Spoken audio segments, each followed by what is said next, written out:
Bonjour à tous et bienvenue dans ce tutoriel réservé à Inkscape. Donc aujourd'hui on va apprendre à utiliser les motifs suivant un chemin. Donc vous aurez besoin d'un ordinateur bien sûr, d'Inkscape évidemment, d'une souris, d'un clavier et puis accessoirement d'une tasse de café à la vôtre et mon réveil. Voilà, donc on va commencer ici, vite fait. Hop, je suis sur la fenêtre principale, je viens d'ouvrir mon logiciel. J'appuie sur la touche 5, je zoome sur la page en appuyant sur la touche 5. On va créer une courbe et un bézier. Je tiens à dire avant toute chose que ce tutoriel est largement inspiré euh, pas de GoInkscape, si, de inkscapetutorial.org. Euh, donc vous pourrez le retrouver effectivement sur la page que je mettrai en lien. Hein. Mais sachant qu'il est en anglais et que pour la plupart de ceux qui visionneront cette vidéo, ils sont français, ça peut toujours vous aider. Voilà, surtout si vous n'êtes pas à l'aise avec nos amis anglo-saxons. Voilà, donc on va créer un petit bézier. Donc j'ai pris mon petit bézier, hop, je tire, clac, je crée une petite courbe ici, une petite courbe là, une petite courbe là, et une petite courbe là. Je ferme en appuyant sur le clic droit. Donc vous aurez remarqué que j'ai cliqué gauche et que j'ai tiré pour pouvoir effectuer des formes un petit peu bizarres, vous voyez, des losangulaires. Hop, voilà, clic droit. J'ai un truc qui ressemble à... non, je vais rien dire. Ah, donc à partir de là, voilà, ce qu'on va faire, c'est qu'on va faire chemin et effet de chemin. Donc moi je l'ai déjà, vous aurez remarqué sur la droite là ici, effet de chemin, Maj CTRL F7. Voilà. Mais bon, je vous montre quand même à partir du menu, c'est quand même plus simple. Effet de chemin. Tac. Voilà. Bon, il n'y a rien qui s'ouvre, c'est normal. Donc je vais appliquer un effet de chemin ici. Hop. Je vais mettre une spline spirographique que je vais ajouter. Voilà, ça me fait un petit zigouigoui comme ça. Hop. Je vais le modifier. Hop, par ici. Hop. Je vais rétrécir ici. Donc ce qui va être intéressant ici, c'est qu'on va pouvoir jouer avec les nœuds. Donc les nœuds, c'est ces petits losanges que vous avez ici, et ces petits carrés. Voilà. Donc ils sont donc déjà prédéfinis avec la spline. Je peux toujours essayer de les modifier, il ne se passera rien. Sauf si je passe en dur les nœuds sélectionnés. Donc ici, j'ai sélectionné un nœud, je passe en dur. Hop. Vous voyez, ça change. Mais bon, sachant qu'avec la spline, je ne peux pas faire grand chose puisque c'est déjà prédéfini. On verra ça un petit peu plus tard, vous allez comprendre. Donc là, j'ai ma spline spirographique. Je vais créer donc un petit rectangle. Non, un petit triangle. On va dire, hop, donc j'appuie, hop, ici, j'appuie sur la touche CTRL et vous voyez, comme je vous ai montré sur un tutoriel précédent, ça se déplace par petits incréments. Donc je peux créer un triangle pratiquement parfait, quoi, en fait. Hop, je vais créer mon petit triangle. Je reste appuyé sur CTRL. Hein. Hop, voilà, j'ai un petit triangle, c'est magique. Donc, à partir de là, mon petit triangle, j'aime pas trop quand il est comme ça. Donc, je vais supprimer son contour. Donc, je vais faire majuscule. Et ici, la petite croix que vous voyez en bas, dans la palette de couleurs. Clac, plus de triangle. Je le remplirai avec du noir, parce que j'aime bien le noir. Et une fois que ça c'est fait, je vais de mon outil sélection, édition, copier. Voilà, une fois que c'est copié, c'est dans mon presse-papier. Je vais donc ajouter cette forme-là à la forme que j'ai créée ici, avec ma spline spirographique. Donc, j'ai sélectionné mon chemin, je fais ajouter un effet de chemin, ou vous pourrez repasser par votre petit menu, tout ça. Hop, et je vais faire motif suivant un chemin. J'ajoute et il ne se passe rien. C'est tout à fait normal. Donc, motif sur un chemin, vous collez le chemin. Hop, voilà. C'est la magie du logiciel. Voilà, donc vous voyez que, donc, suivant mon chemin, j'ai donc cette petite forme là qui est venue se coller en fait à mon chemin, tout simplement. Donc, soit vous pouvez laisser votre triangle ici, si ça vous chante, si vous aimez les triangles, soit vous pouvez tout simplement le supprimer en faisant delete. Hop, et puis on va mettre ça de côté.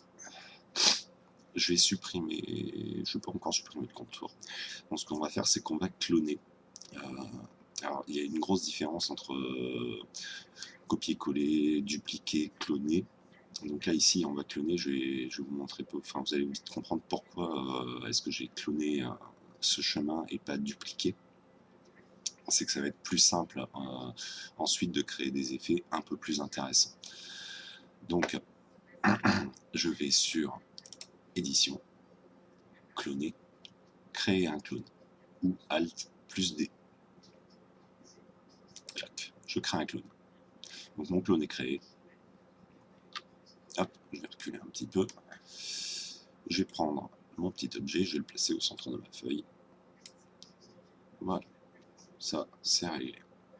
Donc ici, je vais donc enlever le contour. Je vais appliquer une couleur ici.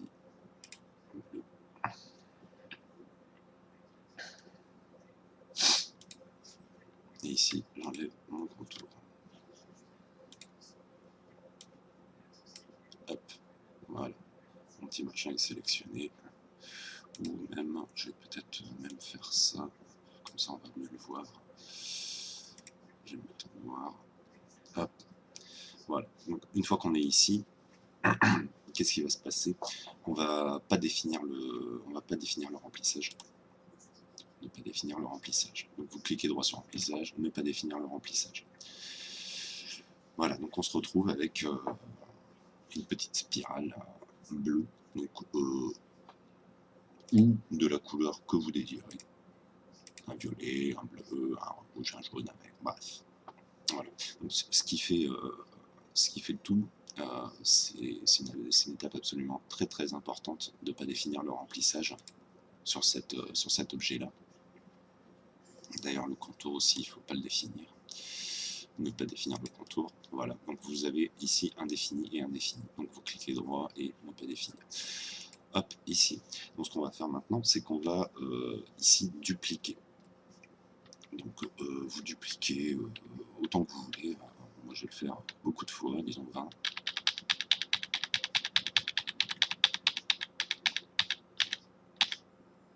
Je sais pas si je suis à 20, mais direct. Alors, ensuite, à partir de là, ce qu'on va faire, c'est qu'on va prendre cet outil-là. Donc ajuster les objets en les sculptant ou en les peignant. Donc, je clique ici.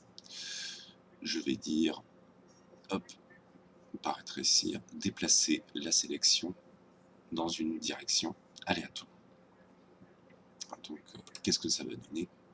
C'est simple, vous allez avoir un gros outil comme ça, que vous pouvez changer, hein, bien sûr, ici avec l'épaisseur, hop, voilà, je prends une épaisseur de 26, c'est un petit peu moins grand, et avec une certaine force, ici, donc l'épaisseur, donc vous aurez compris, c'est le diamètre de ce que vous avez ici, et la force, ça va être, comment est-ce qu'on dit? L'aléatorité. Non, on va dire que c'est la force de déplacement en fait, de votre outil que vous avez sélectionné. Donc je clique ici sur mon clone et mes duplications. Là, et tout ce beau monde il se déplace, c'est magique. Hop. Je vais tout resélectionner parce que visiblement j'ai que le dernier qui a été sélectionné, ce qui est normal. Et hop, tac tac tac, voilà, c'est déjà mieux. Voilà, donc ça c'est déplacé aléatoirement, on est bien d'accord. Donc ce que vous avez la possibilité de faire aussi, c'est on va resélectionner tout ça, on va dupliquer une fois, CTRL D pour dupliquer, cliquer n'importe où, hop, ici, et vous allez effectuer une rotation, admettons, comme ça. Voilà, c'est joli, c'est magique. Bon, on voit pas grand chose, on est bien d'accord, mais on va faire quelque chose de mieux. Je vais déplacer ça. Hop. Donc on va tout resélectionner. On va redupliquer une fois. Tac. Tac. Voilà.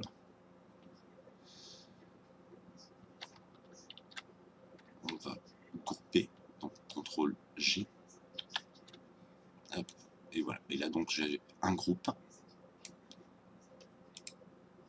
Et là, si j'ai envie, je peux créer un deuxième groupe. Ici, CTRL G. Pour un petit peu mieux voir ce que je fais. Voilà. Hop. Je vais passer ça par ici. Voilà. Donc maintenant, on va s'amuser avec le même outil, hein, ici, ajuster les objets, à changer le coloris aléatoirement. Donc, je prends mon objet, hop, perturber la couleur des objets sélectionnés. Donc, je vais perturber la couleur des objets sélectionnés en utilisant le mode teinte, le mode saturation et on va dire le mode opacité hein, aussi, parce que c'est rigolo. Voilà, donc je recule un poil. Je vais sélectionner tous mes objets que j'ai dupliqués. Donc, je reprends mon outil. Hop. Épaisseur de 26, c'est bien. Et ensuite, donc, je vais venir perturber toutes les couleurs de mes objets. Hop, ici. Voilà. Voilà. C'est plus cool déjà. C'est plus cool, mais ça me plaît, disons, moyennement. Donc, ce que je vais faire, c'est en sélectionner, hop, sélectionner un groupe. Je vais aller dans remplissage et contours, CTRL Maj F, et je vais réduire l'opacité. Voilà. On va déjà voir un petit peu mieux ce qu'on fait. Je vais sélectionner un autre groupe au hasard.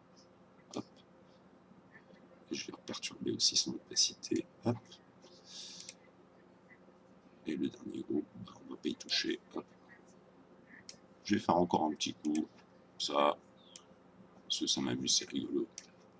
Voilà. Maintenant, on va essayer de faire autre chose. Parce que cette forme, en finale, elle ne me plaît pas forcément, en fait. Donc, je vais changer la forme, en fait, de ce que j'ai fait au départ. Donc, je prends l'objet principal que j'avais cloné puis dupliqué, et vous allez comprendre tout l'attrait du clone. Donc, je resélectionne mon motif suivant un chemin, ici que j'avais dans mes effets de chemin. Vous faites éditer sur la zone de travail. Donc là, ce qui va se passer, c'est que je vais éditer en fait le motif de base, le triangle qu'on a supprimé tout à l'heure. Je vais l'éditer. Vous voyez, il apparaît ici. Si jamais vous ne le voyez pas, vous faites un grand zoom arrière et vous allez le voir sélectionner ici. Voilà. Donc je vais me rapprocher ici, hop, tac, tac, et je vais éditer des nœuds. Oh, je vais vous le faire en live. Hop, voilà, comme ça. Comme ça, c'est bien. Hop. On va ajouter donc, on va ajouter de la hauteur. Donc je clique, je glisse, je clique, je glisse. Vous voyez? Donc à partir du moment où je vais éditer le petit triangle de départ, je vais obtenir forcément une forme différente ici, et ça va s'appliquer donc à mon clone et aux objets dupliqués. Donc on peut dire que le clone va suivre ce motif là, et vu que vous avez dupliqué votre clone, eh ben, tous les autres ils vont passer dessus, quoi. Voilà, c'est tout simple et c'est génial. Je vais rajouter un point, donc double-clic dessus, et hop, je vais le mettre vers l'intérieur. Voilà, pour créer quelque chose de plus sympa déjà. Hop, et voilà. Clac. Voilà, c'est déjà plus sympa. Voilà. Hop, bon bah pour terminer le boulot, qu'est-ce que je vais faire? Je vais prendre un petit rectangle. Non, d'abord je vais sélectionner mes objets avant toute chose. Hop, clac, je sélectionne mes objets, je les groupe, CTRL G. Donc une fois groupés, vous les déplacez tous en même temps.